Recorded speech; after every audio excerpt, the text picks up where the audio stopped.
bearing fruit. How do I know that we are to be bearing fruit? What was cursed? Two things cursed in the Bible. Tree and vine. Remember the tree? The tree represented the what? The Jewish nation. The vine that was grafted represents the Gentiles. He says, if I'll throw away the tree, what do you think I'm going to do is what's grafted on? You realize that we're grafted on.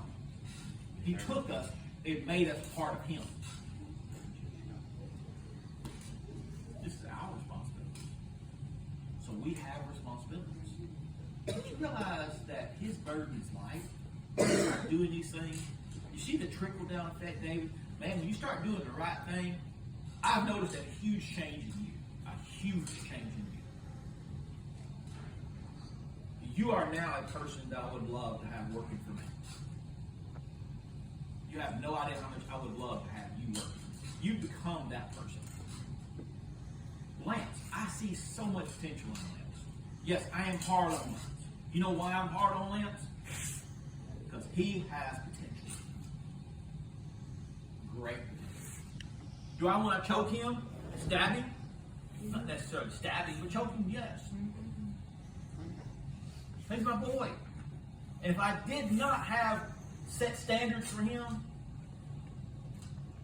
what would he be to me? Just like I told him the other night. Lance, if I ain't saying these things, you know what that means? I don't care. Be stupid. Just do it your way. But man, see, I see so much potential within Lance of what he can be. I seen it in David years ago when David would say, man, I ain't got this and I'm never. David, look at you. If there ever was a success, it's where you're at.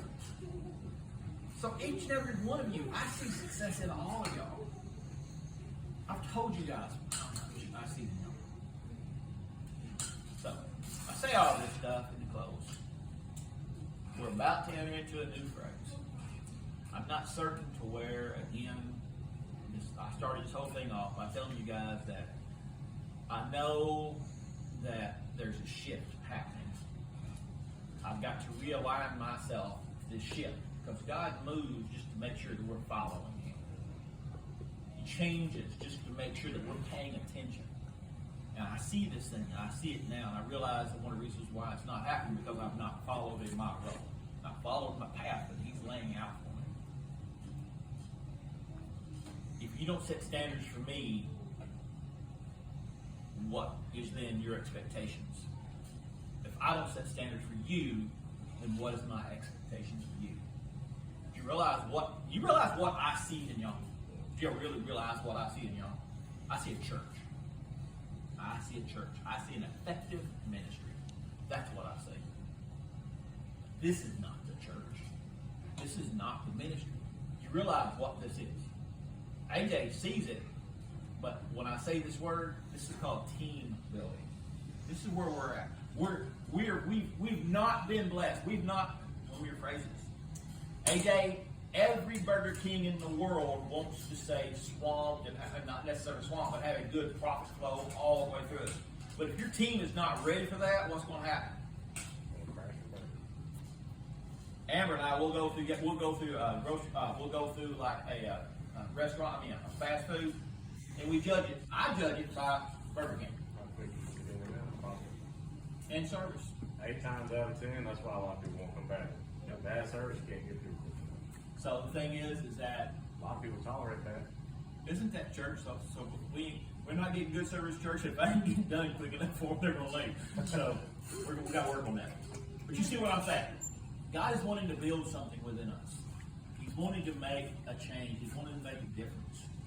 But at the other side of it is that do you realize, now to paint this negative picture, do you realize how close we were to a really bad thing in November? Do y'all realize how close we were to a really bad thing? I'm not saying Donald Trump's history. That's not what I'm saying.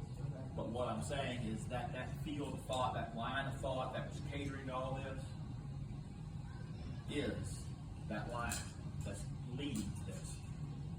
And I'll be honest with you. Yes, I should be thinking about my retirement. Yes. I don't know, Lance, what kind of retirement you're going to have. What I mean by that is that the world that you're going to inherit, that you're going to lead when I'm out of here, what you're going to lead when we're gone, what you're going to have to take the pieces up and hold it together and pull the next generation, that's your burden. You don't understand that yet. You're going to see it when I'm gone. You'll understand everything then, what I'm trying to instill in you now. To not get so used to be dependent upon coming to me, I want you to be able to solve the problems and make things happen, because the sooner that I can invest in you to get you to do this thing, because my time is running out, we're in a race where we're at right now. We are in a race. The problem is that some of us are already the last leg of our race. I've wasted too much time getting this far.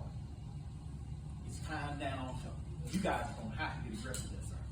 You guys are going to have to understand this thing. Because it's not about business. It's not about jobs. It's not about all these things. Yes, that is part of it. But if your spiritual position is not in the right place, what good is it that a man gains the whole world and loses his soul?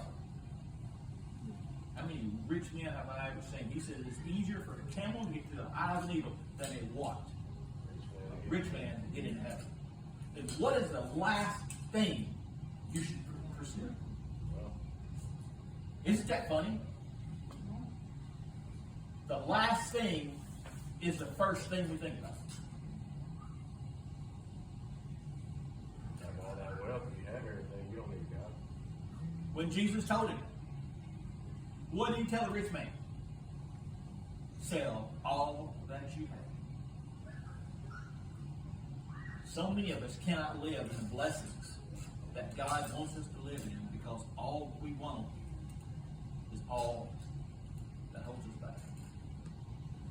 We can't do it. And it's the very thing that is the first thing that's going to destroy it. Isn't that funny? Isn't that sad? The man that can understand that's like I told you last time. I'm going to close with myself. I promise. This time I really promise. Years ago, Bob Blanchett told us, he said, you're going to go out, you're going to meet somebody, and you're going to try to test out your martial arts. And you're going to get your clock cleaned. You're going to get your tail beat. It's going to happen. You know what I decided? To acknowledge that.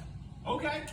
So if I don't, Chase, go out there and try to fight somebody, if I don't try to fight somebody, what's not going to happen? I'm not going to get beat up. Self-defense is one thing. Fighting is another thing. I've got self-defense, and I know I'm going to get hurt, but I'm going to do my best to hurt you more. But the other side of it is fighting, trying to prove something. I knew then that if I didn't do this, I would have to suffer getting beat up. Enough of that. Somebody just misses. Father, we thank you for this day again. Father, we thank you for being here and filling the church with your spirit. Father, we thank you for the words that you've given us, the lessons, the teachings. May we just sow this into the world. May we always just keep your focus in the center of our hearts, of our minds, our every waking being. May we just focus on you. Just try and listen to you while you're near. Again, we thank you for all that you've given us. Be with those who need you at this moment. Father, who are sick, who are hurting, who are lost, who need strength. May we be effective in this work to do your will, Father, and just shine your light out to everybody. I just thank you for your love, your mercy, and your grace. In your Savior. Amen.